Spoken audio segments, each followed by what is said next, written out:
n'étais encore qu'un enfant de cœur, que j'avais déjà un cœur de rocker. Je n'aimais pas beaucoup l'école, je ne vivais que pour mes idoles. Yeah, yeah, yeah. Yeah, yeah, yeah. Je n'étais encore qu'un teenager, que je suis parti vivre ma vie en outsider. Bonjour Christelle. Bonjour Laurent. Ah, vous rigolez parce que vous regardez la télé, vous, le matin, avec effectivement les JO. Est-ce qu'ils vont bien, nos athlètes? Est-ce que ce sont des machines impeccables, on va dire, ou est-ce qu'il y a des petites fragilités? Parce que moi, quand on est sportif de très haut niveau, j'ai toujours peur qu'à un moment donné, ça se casse la figure. Ça craque. Ouais. C'est vrai que ça dépend des épreuves. Aujourd'hui, par exemple, on va suivre les épreuves de ski de fond et le sprint classique. Alors là, c'est très particulier puisque ce sont des épreuves entre 800 et 1,6 km. C'est très, très intense et ce cœur de sportif peut battre jusqu'à 200 pulsations minutes sur 3-4 minutes. 200 pulsations minutes, 200, 220. C'est vous dire à quel point la machine est poussée à l'extrême. Alors, on sait que les athlètes ils sont préparés. Et on sait aussi que les athlètes de haut niveau qui ont été médaillés au JO vivent en moyenne 3 ans de plus que les non médaillés. Donc, ça nous donne de l'espoir. Oui, mais il y a quand même des sports qui poussent la machine vraiment, vraiment très, très loin. Et il y a une nouvelle étude britannique qui relance le débat. C'est l'actualité.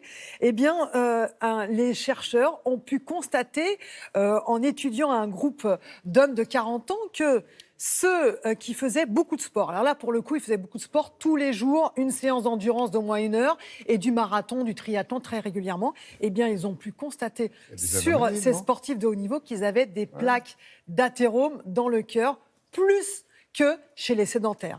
Alors, faut-il ranger nos affaires de sport ? Faut-il rester dans le canapé pour protéger son cœur ? Voici la réponse du professeur Jouven, cardiologue.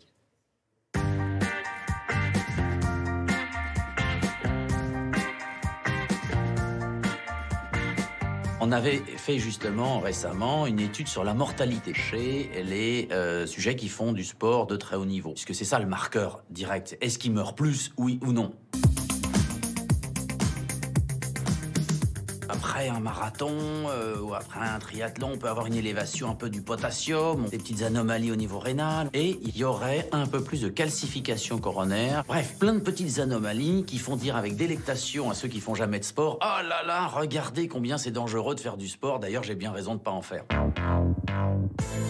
Si le sport de haut niveau, c'était vraiment dangereux, on devrait observer une augmentation nette de la mortalité chez les participants au Tour de France. Eh bien, on observe exactement le contraire. Ils meurent 30% de moins que la population générale.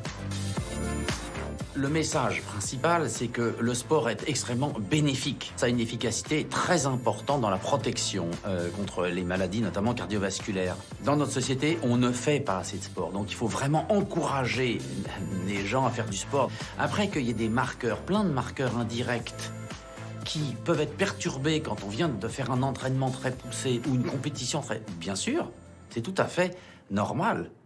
Par contre, le bénéfice en termes de mortalité, il est réel quand on fait du sport.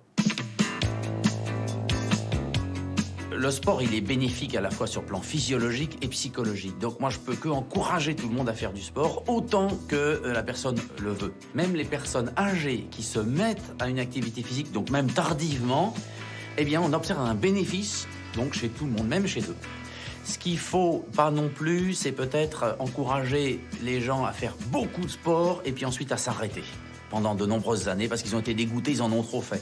Il vaut mieux choisir une activité qui vous plaise, qui plaise réellement et le faire peut-être de manière un peu plus modérée, mais très régulièrement dans le temps. C'est ça qui est le plus bénéfique. Le jour où on arrête de faire du sport, quelques années après, le risque, finalement, il redevient celui de quelqu'un qui ne fait pas de sport.